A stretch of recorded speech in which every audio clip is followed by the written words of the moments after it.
মৰমৰ দ্বিতীয় স্নেহকণীহঁত তোমালোক নিশ্চয় কুশলে আছা নহয়নে বাৰু? পূজা আহি আছে নহয়নে? তাৰ আগতে তোমালোকে পঢ়াবোৰ শেষ কৰা।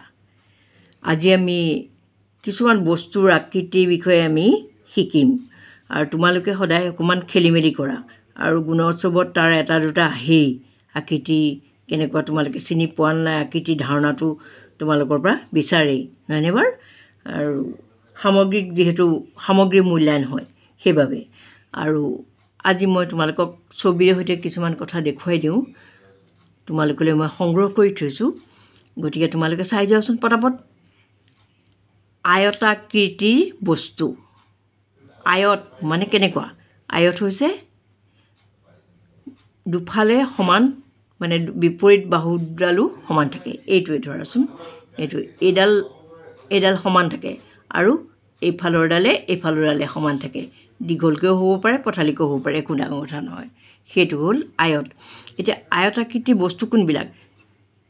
তোমালোকৰ ঘৰতে আছে দেখোন, দুৱাৰখন, টেবুল, ক্লাছৰুমৰ টেবুল। তোমালোকৰ ঘৰত থকা টেবুলখন মন কৰাচোন কেনেকুৱা? দুৱাৰ, খিৰিকী এইবিলাক নহয়নে? তাৰপিছত এই ইটা, এয়া চোৱা ইটা, এয়া দেখিছানে? এইফালৰ ডালে সমান আৰু এইফালৰ ডালে সমান। তাৰপিছত ধৰাচোন কিতাপখনো আমাৰ আয়তাকৃতি। কিতাপখনটো চাৰিকোণীয়া নহয়, আমাৰ আয়তাকৃতি। গতিকে আৰু গামোচাখন আমি যে গা ডিঙিত লওঁ, গা মোচোঁ, সেই গামোচাখন কিন্তু আয়তাকৃতি, সেইটো মনত ৰাখিবা, ঠিক আছে?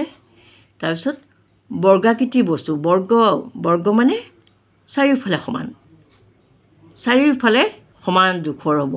এইফালেও যিমানকণ, এইফালেও সিমানকণ, এইফালেও যিমানকণ, সেইফালেও সিমানকণ। গতিকে কেৰম বৰ্ডখনটো হয়নে নহয় বাৰু? কেৰম বৰ্ডখন বৰ্গাকৃতিৰ বস্তু হয়নে? বৰ্গাকৃতিৰ বস্তু। তাৰপিছত তোমালোকে যে খেলি ভাল পোৱা লুডুখন,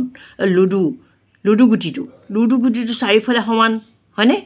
কিন্তু এইটো এটা বেলেগ ঘনকো কয়, কিন্তু তোমালোকে আকৃতিটোৰ কথা কৈছোঁ মই। আকৃতি বুলি ক'লে কি হ'ব? চাৰিওফালে আকৃতিটো সমান হ'লে কেনেকুৱা দেখায়? চাৰিওফালে আকৃতিটো সমান নহয়নে? ওপৰে তলে কিনাৰে আটাইবোৰ সমান। গতিকে সেয়া হ'ল বৰ্গ আকৃতিৰ বস্তু। গতিকে তেনেকুৱা বস্তুবোৰ তোমালোকে চাই ফুৰিবাচোন, কি তেনেকুৱা চাৰিকোণীয়া বস্তু থাকে চাই ফুৰিবা। কেতিয়াবা বিস্কুটবোৰ থাকে তেনেকুৱা চাৰিকোণীয়া নহয়নে? বিস্কুটবোৰ চাবাচোন, কি বিস্কুট থাকে তেনেকুৱা নহয়নে? মুঠতে তোমালোকে চিনি পাব লাগিব। তাৰপিছত ত্ৰিভুজ আকৃতিৰ বস্তু। ত্ৰিভুজ মানে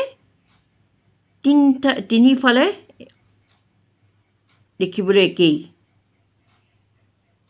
তিনিডাল বাহু থাকিব, মানে এইফালে এডাল থাকিব, এইফালে এডাল থাকিব, এনেকৈ ত্ৰিভুজ হৈ গ'ল।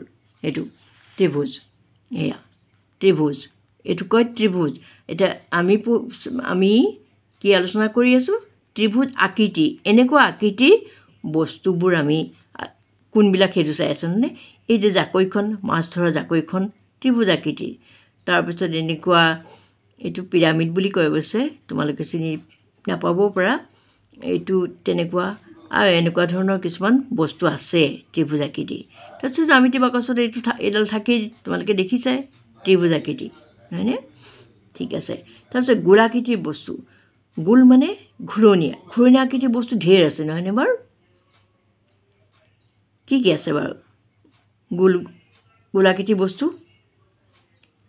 এই যে পইচাবোৰ গোল হয়নে? মাৰ্বল গুটিটো গোল।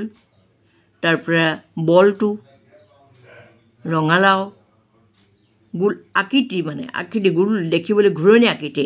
কমলা নহয়নে? ৰঙালাওটোতকৈ অলপ কমলাটো বেছি টেঙা, ৰবাব টেঙাটো গোল নহয়নে? গোলাকৃতিৰ বস্তু। ঠিক আছে। চুঙাকৃতিৰ বস্তু। চুঙাকৃতিৰ বস্তু মানে চুঙাৰ আকাৰৰ। চুঙাকৃতিৰ বস্তুটো, গিলাচটো তোমালোকে পানী খোৱা যায়, সেই গিলাচটোতো চুঙাকৃতিৰ বস্তু হয়নে? পাইপবিলাক চুঙাকৃতিৰ বস্তু। তাৰপিছত এই যে বাঁহীডালটো চুঙাকৃতিৰ বস্তু। আৰু তোমালোকে বিহুত যে বজোৱা টকাটো, সেইটোও চুঙাকৃতি নহয়নে? এনেকুৱা ড্ৰাম চাম এনেকুৱাবিলাক থাকে যে, সেইটোও তেনেকুৱা চুঙাকৃতিৰ বস্তু নহয়নে? গোল। তাৰপিছত আৰু এটা বস্তু তোমালোকে মন কৰিবাচোন, এই যে কোনো কোনো ঠাইত ডাঙৰ ডাঙৰ পুলবোৰ দেখিছানে বাৰু ডাঙৰ ডাঙৰ পুলবোৰ সেইটো চুঙাকৃতি তাৰপিছত চোৱাচোন বৃত্তাকৃতিৰ বস্তু বৃত্তাকৃতিৰ বস্তুবোৰ কোনবিলাক বৃত্ত আকৃতি মানে বৃত্ত মানে একেবাৰে ঘূৰণীয়া বৃত্ত গোলাকৃতি মানে অকণমান হেৰিও হ'ব পাৰে কিন্তু বৃত্ত হ'লে একেবাৰে ঘূৰণীয়া হয় মায়ে পিন্ধা খাৰুডাল তোমালোকে ভাত খোৱা কাঁহীখন এই যে চকাটো একেবাৰে ঘূৰণীয়া নহয়নে সেয়া শংকু আকৃতিৰ বস্তু হৈছে এইবিলাক